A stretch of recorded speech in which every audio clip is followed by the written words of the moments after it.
What's up, ladies and gentlemen? This is the Jose Show. Happy Wednesday. It is the middle of the week, and I cannot believe it. But anywho, let's get into the hot topics. Now let's talk about Blake Lively. So Blake Lively has raised past influential person and taken on immortal status because Time just named her a Titan on its annual 100 most influential people of 2025 list. So the actress was included on the list in the Titans category alongside recognizable names like Serena Williams, SNL creator Lorne Michaels, Simon Biles, and Mark Zuckerberg, along with a coterie of other famous faces. Okay, so the Titans category is for people who are leaders in their field and those who have made a transformative impact on the world in past years. The honor has been given to big names like Bill Gates, Michelle Obama, and George W. Bush.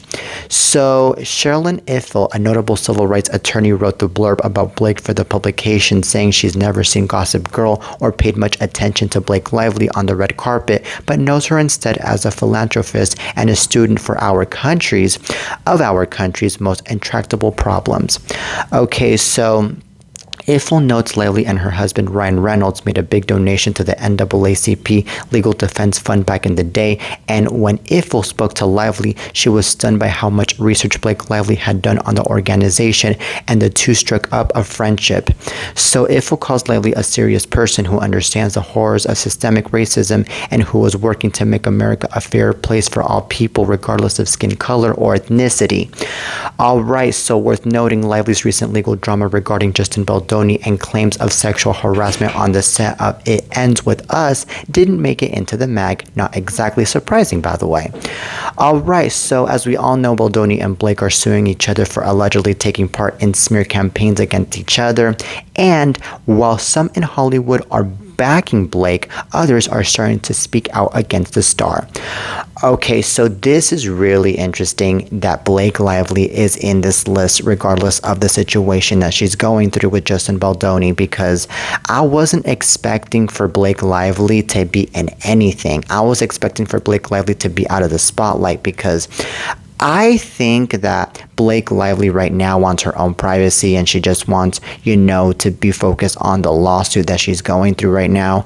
And also, I wasn't expecting for anybody to even think about including Blake Lively into anything because of the situation. But I think that the reason to why this list, which happens to be a really good list, which happens to be the 100 most influential people, I think it's because of the fact that they were more focused on the achievements that Blake Lively has been doing throughout this year, and of course throughout her whole entire career, which is the reason to why they added her into this list. And I believe that it is a really good thing that they're more focused on the achievements that Blake Lively has been doing throughout her career instead of focusing on her legal issues, because at the end of the day, what matters are her achievements. And of course, this list is about achievements after all. And what really amazes me too is that they were saying a lot of good things about Blake Lively, on how much she got to contribute to the NAACP, and how much she is against systemic racism, and how much she really is for the people of color, and this and that. And that right there is already saying a lot of good things about Blake Lively after all, because that's already coming to show that, Blake Lively is for everyone. Okay, so there's also that. And what really makes me even more happy is that she is not the kind of girl that would really shy away from anything that is political or anything that is, about race, especially because, unfortunately, we've known a lot of people that get to shy off from politics and that get to shy off from race because they really feel so intimidated into getting into those subjects, because they really think about what other people have to say about them instead of, doing action here and there. And I mean, it's completely understandable, because unfortunately, it's really cruel how people really go after the other people for getting into politics and getting into race. But at the same time, I feel like they shouldn't really care on what people have to say and just go off and do the action and get against all of this racism, and also, contribute to the NAACP, contribute to whatever is justice for America after all. Especially the celebrities out there, they should be doing all of those things, because the celebrities are the ones that are speaking out the most, and they are the ones that are the big figures that a lot of people look up to. So that's the reason to why I do feel feel like Blake Lively is actually doing a really good job here, and I am so proud of her into being into this list of the 100 most influential people after all. So anyways, I congratulate Blake Lively for all of this, and I wish her nothing but luck in the lawsuit that she is in with Baldoni. All right, so anyways, on to the next topic. Now let's talk about Betsy Arakawa and Gene Hackman.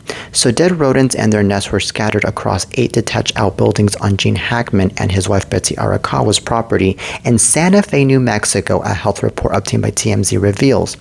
So the New Mexico Department of Public Health conducted an environmental assessment back in March, 1 week after Gene Hackman was found dead alongside with wife Betsy, who died from hantavirus pulmonary syndrome caused by hantavirus. So the deadly disease spreads through rat and mouse urine and droppings often picked up when someone's cleaning out attics or basements. In Hackman and Betsy's case, rodent feces were found in 3 garages, 2 casitas, and 3 sheds on their property. A live rodent, a dead rodent, and a rodent nest were found in the 3 detached garages. So 2 vehicles on the property were also found with signs of rodents, nests, droppings, and sightings of the pest. Investigators even discovered live traps set up in the outbuilding, suggesting the infestation had been ongoing. So the New Mexico Department of Health did a risk assessment on March 5 to make sure first responders and family members who'd been on the property were safe. Luckily, they found the primary residence to be low risk with no signs of rodent activity inside. Alright, so since Betsy's death, the rare hantavirus has sparked fear, with 3 more victims recently succumbing to the disease in the Northern California town of Mammoth Lakes. So Betsy called a medical concierge service on February 12th, just a day before officials confirmed her death. Jean passed away around February 17 or 18 due to heart disease and advanced Alzheimer's disease unrelated to hantavirus. Alright, so this is really insane. I never imagined that there would be rodents in their apartment or in their household. I think that since they were having all of that in their property, this just comes to show that their property was not clean whatsoever. And they should have paid attention to all of that. Okay, and never did I know, by the way, that right there would end up being the cause of death for Betsy Arakawa. Never did I imagine. And what's even more crazy, by the way, is that things got so bad to the point that it affected her lungs. Okay? And it's because, unfortunately, with these rodents, they have diseases. Okay, and these diseases are very strong. They are literally like so strong to the point that it'll kill you in minutes. It'll kill you in maybe a few hours. And it really, really, by the way, was something that Betsy Arakawa should have not just looked into, but also I feel like she should have definitely even moved out of the house.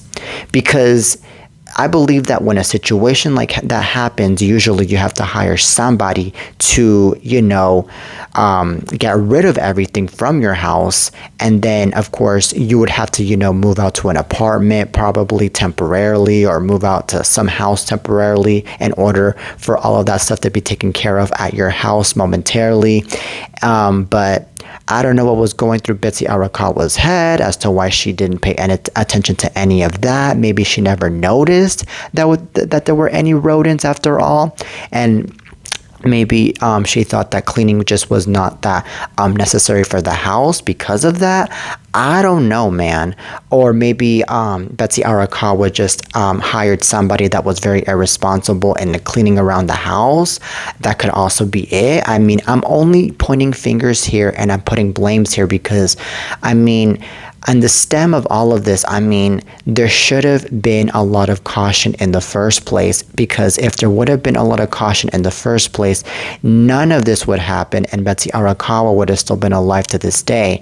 Now, as for Gene Hackman passed away due to Alzheimer's. Now, that right there is no surprise because, the man was already 95 years old, and unfortunately, Alzheimer's disease is very, very common when it comes to senior citizens. And Alzheimer's disease is just very deadly, unfortunately, because I mean, that slows down your organs, and then that affects your organs so bad to the point that your organs are just, not even functioning as strong as they should be. So that's another thing.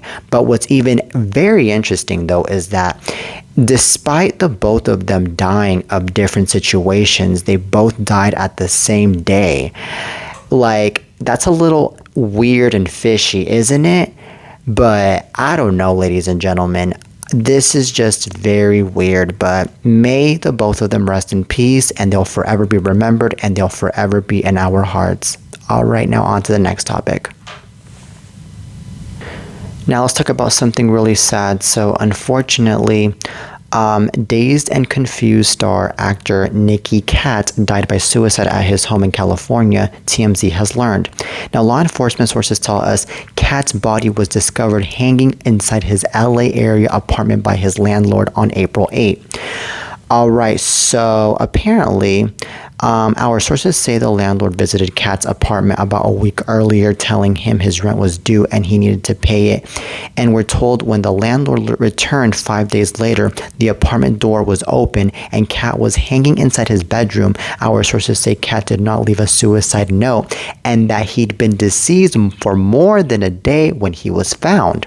Okay, so born in South Dakota, Katt became a recognizable face in dozens of Hollywood TV shows and films throughout the 80s and 90s. His TV credits include Monk, Law and Order, and Boston Public, where he landed the standout role of teacher Harry Sennett. Okay, so he also scored parts in several well-known films, including A Time to Kill, Sin City, Boiler Room, School of Rock, The Way of Gun, and, of course, the super popular Dazed and Confused, in which he played tough guy Clint Bruno. So Katt was married to a woman named Annie Morse from 1999 to 2001, but they divorced. He was 54. Okay, so this is really sad, ladies and gentlemen, that this man passed away. This just comes to show that, unfortunately, suicide is very common these days, and depression, of course, is also very common. But this is where mental health is really something that we should pay attention to. We cannot be ignoring mental health.